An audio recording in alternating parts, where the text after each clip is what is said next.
quiero pedir perdón a la sala porque en el tiempo que estaba en la cárcel yo pensaba que más o menos fue así y con todo lo que he escuchado pues tengo que darle la razón a mi abogado, más o menos pasó así y quiero pedirle perdón también a Carmen y a su hijo, a la familia, a los familiares y ya está, estoy arrepentido. Yo no pensaba que lo había matado. No pensaba nada más que, pues no sé. Solo eso. Solo eso, que no es poco. Acaban de escuchar a David Villas, alias El Mono, el hombre acusado del asesinato de su vecino, José Muñoz, alias también conocido como Pepe el Gitano. Los hechos tuvieron lugar la madrugada del 26 al 27 de septiembre de 2021, cuando por motivos nunca del todo claros, David tuvo dos enfrentamientos con su vecino Pepe de manera no consecutiva. En el último lo apuñaló y huyó. La policía tuvo que perseguirlo por tejados y calles hasta su arresto casi unas 12 horas después. Y volvieron a recibir llamada, en este caso de que sí se había producido nuevamente otra agresión en el castillo. Cuando fueron los compañeros era el mismo hecho y en este caso sí había un herido, un varón que se encontraba herido por arma blanca y el supuesto autor no se encontraba en la zona. En el momento de su muerte, Pepe el Gitano, al que vemos en esta simpática imagen, estaba celebrando que había tenido su segunda nieta hacía 3 días. Había estado acompañando a su hija en el hospital y a sus 47 años era un abuelo joven y feliz. Dejó viuda y huérfanas de padre a sus 3 hijos. Cuando bajaba Pepe a la calle y al llegar al callejón, que no estaba muy iluminado, y por la espalda de Pepe sacó un cuchillo de cocina y le asestó una puñalada en el costado izquierdo, diciéndole si quería más. La víctima fue apuñalada junto a estos escalones. Su esposa vio la primera puñalada y bajó a ayudarlo. Los gritos despertaron a más vecinos. Eran las 6 y pico de la mañana, de la madrugada casi. Pidieron una ambulancia, pero o no había o no subía a la zona. Una vecina lo montó en su propio coche y lo llevó a un centro de salud y luego al hospital. En ese barrio se había criado Pepe y todos le conocían. Sí, es de Pepe. Me hace un golpe que no nos lo esperábamos nadie, la verdad. La familia destrozada. Pues por lo que dicen, pues le dieron 2 puñaladas, pero... Claro, porque es vecino de aquí del pueblo y criado con ellos. Es una lástima. Un hombre muy bueno y no se metía con nadie y una persona muy buena. La calle Sierpe, donde encontraron acuchillado a Pepe el Gitano, no tiene ese nombre por casualidad. Sierpe hace referencia a serpiente porque es una calle larga y zigzagueante, propia del barrio del Castillo de Portolumbreras, que es una zona ubicada en lo alto de una loma, con pasajes estrechos y en desnivel. Allí también se había criado, antes de cambiar de zona, David, el agresor, también era conocido allí. Estuve viviendo aquí en una temporada, su madre la conozco, todo el mundo. No sé lo que puede haber pasado por su cabeza. Aparte que estamos en todos los vecinos en shock ahora mismo. ¿Cómo? Que estamos en shock de todo lo que ha pasado. Tras el apuñalamiento, un dispositivo policial trataba de localizar a David. Al mediodía, unos vecinos de la zona de Rambla Nogalte lo vieron por allí y llamaron al 112. Se inició una persecución, una huida a pie tras él, ya que escapó al percatarse de la presencia policial. Y bueno, procedió a escalar una valla metálica e introducirse en un colegio público que hay en la zona. Desde ese colegio público saltó otra valla y se metió en una guardería municipal. Y de la guardería municipal pues accedió a otras viviendas que hay por la zona, con patios que están conectados entre sí. Y los agentes pues establecieron un perímetro de seguridad, un cerco, y poco a poco fueron reduciendo hasta poder localizarlo finalmente y proceder a su detención. La Fiscalía lo ha tenido claro, lo acusa de asesinato y ha pedido para él 20 años de cárcel. Se ha cometido el hecho en unas circunstancias y con unas características que lo convierten en especialmente grave. En este caso, según nuestro criterio, el que el hecho se haya cometido de forma traicionera, por sorpresa, que ha sido un ataque en donde la víctima no ha tenido posibilidad de ejercer la más mínima defensa. La acusación particular, que representa a la esposa e hijos del fallecido, además le añade un delito de amenazas. Esta acusación particular también solicita que sea condenado por un delito de amenazas. Esta historia tiene 2 capítulos únicamente, un primer episodio y un segundo episodio. En el primer episodio, don David Villas se persona en la casa de don José Muñoz y amenaza de muerte tanto a José como a su familia. La defensa ha mantenido la estrategia de que David reaccionó violentamente por salvar su vida y que la enemistad entre ambos hombres se debía al robo de unas plantas de marihuana. Sino por una cuestión de que mi representado había allanado una vivienda para robar unas plantas de marihuana propiedad de familiares de José, y José, en esa posición patriarcal que incumbe en la cultura gitana, es el que hace una defensa de esos intereses de su propia familia. El acusado dijo que estaba en el cumpleaños de una vecina, que allí se presentó de regreso del pueblo Pepe y que de pronto se puso a increparlo y a bofetearlo. Refiere lo que hizo después de ese primer encuentro violento con Pepe. Yo le dije que yo no había sido, que yo no había tocado ninguna mata marihuana, y empezó a darme a él y su hijo. Y entonces nos separaron. La familia de... ¿Quién estaba del delante? cumpleaños nos separaron. ¿Quién presenció ese hecho? Pues habíamos allí unas 8 o 10 personas. Y cogí a mi nena y a mi mujer. Sí. Le dije a mi mujer, enciérrate y echa el pestillo, echa la llave y pestillo. Voy a llevar el nene a lo de mis padres. Llevé a mi hijo a lo de mis padres. Al volver me paré en la casa de David Francés, sin amenazar a nadie de nada, ni con cuchillo ni con de nada. Me fumé 2 porros con él y me sacó 2 chatos de vino.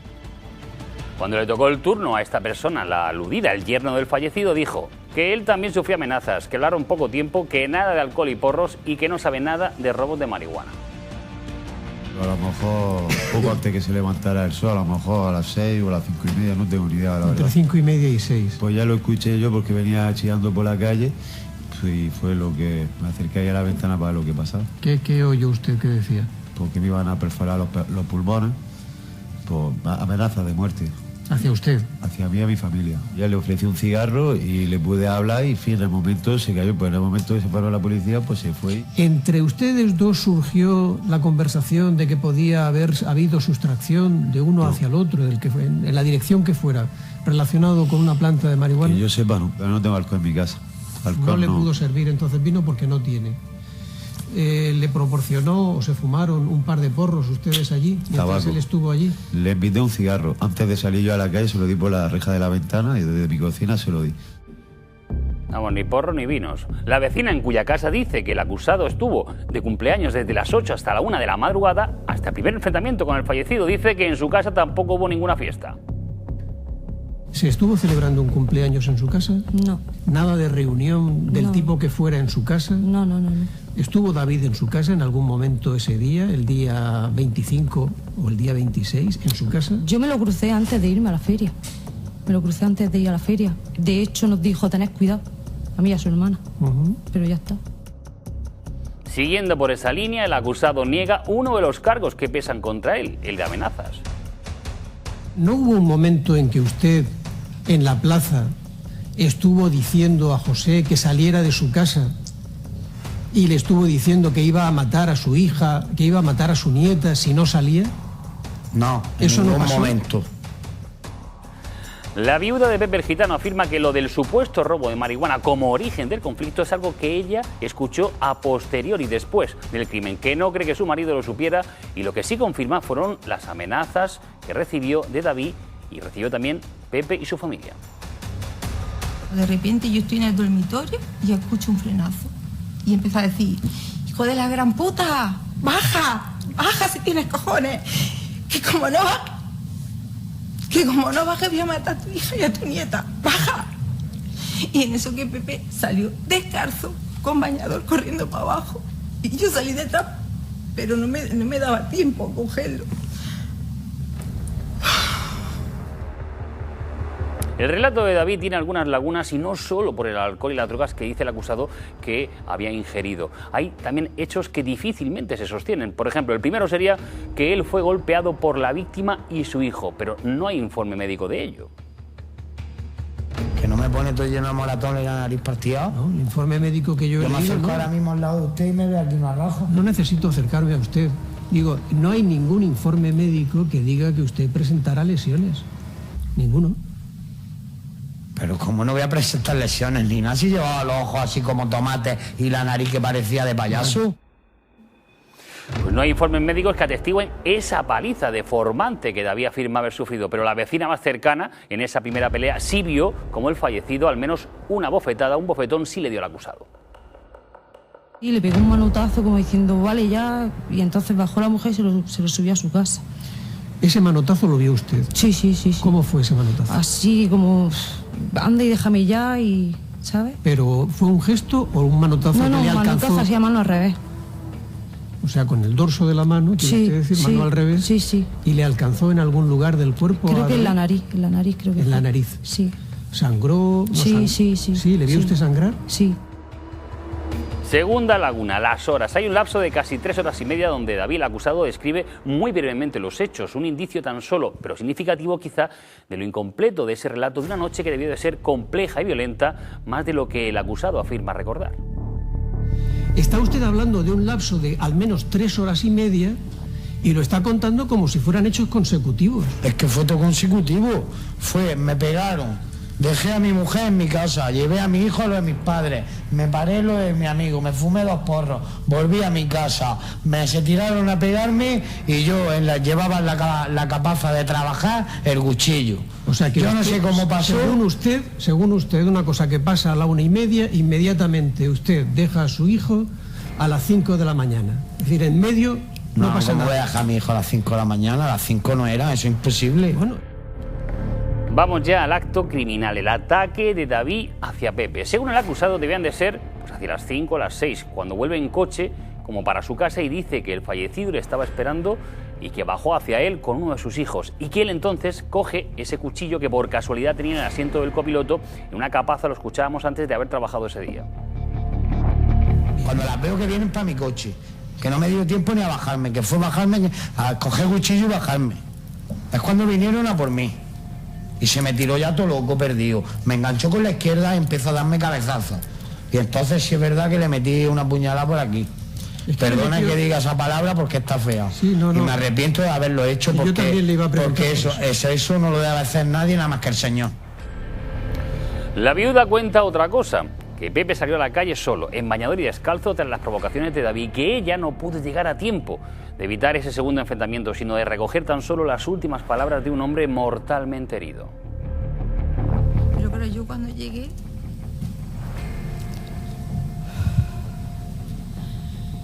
Pepe ya tenía las 2 puñaladas. O sea, cuando usted llega, él ya está, digamos, tendido en el suelo. Está así, perdona, está así.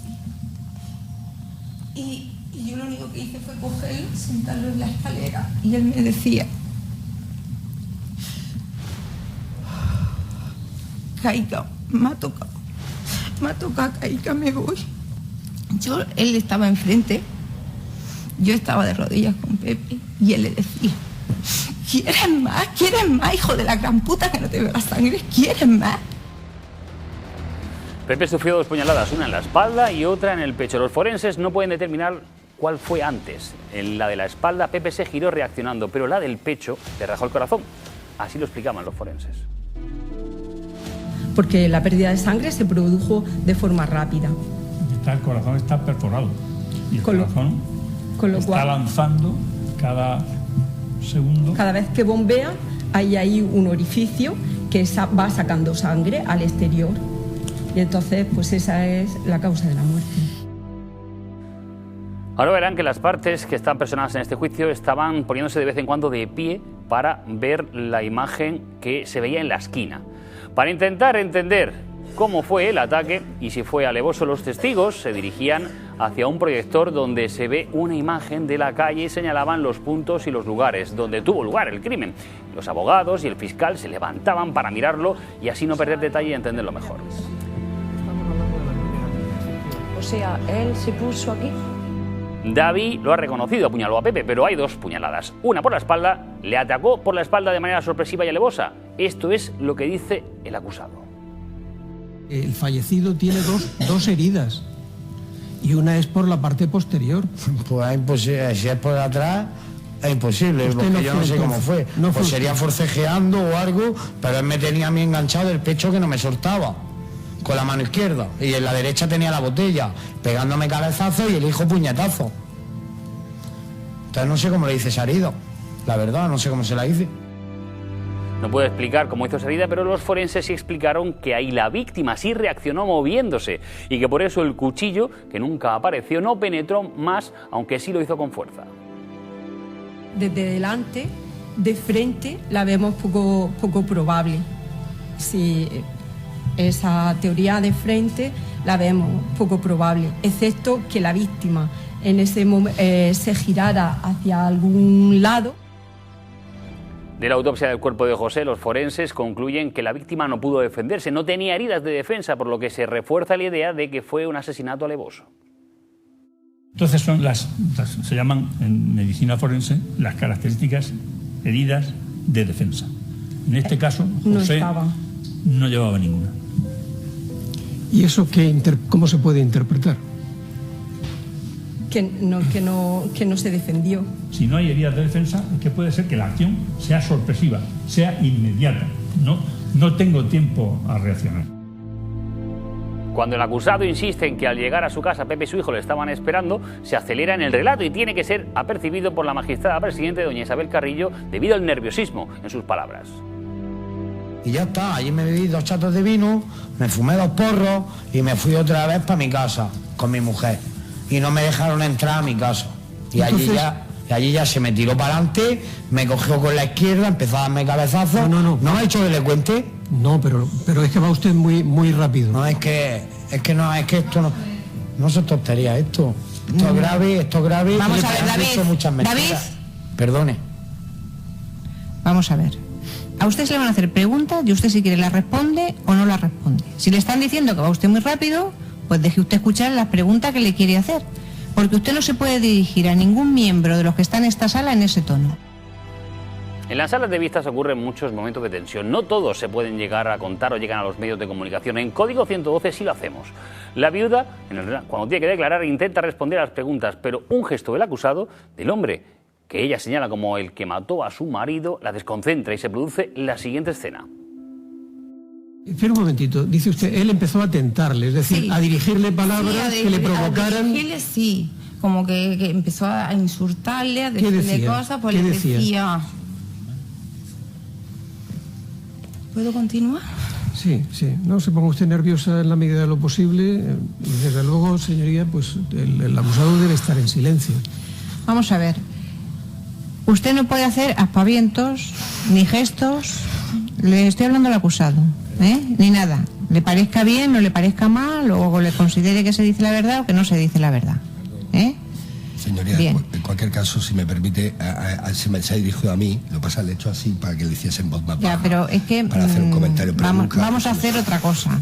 Vamos a adelantar la silla de la testigo todo lo posible. Vamos a ver, Carmen. Nada, está usted disculpada y perdonada. Son momentos muy difíciles, rememorar todo lo ocurrido, pero es muy importante su testimonio. Entonces, intente serenarse. Destacable también la delicadeza de la magistrada para con la testigo, la viuda. El caso es que este martes, tras deliberar durante 24 horas, el jurado llegó a una conclusión respecto al acusado. Declaramos a David Villas culpable por unanimidad respecto de José Muñoz Cortés de los hechos en el apartado tercero. Culpable. El acusado, David Villas Piñero, que había consumido bebidas alcohólicas y sustancias estupefacientes que afectaron a su entendimiento y voluntad. Este punto sí queda aprobado por una mayoría simple 5-4.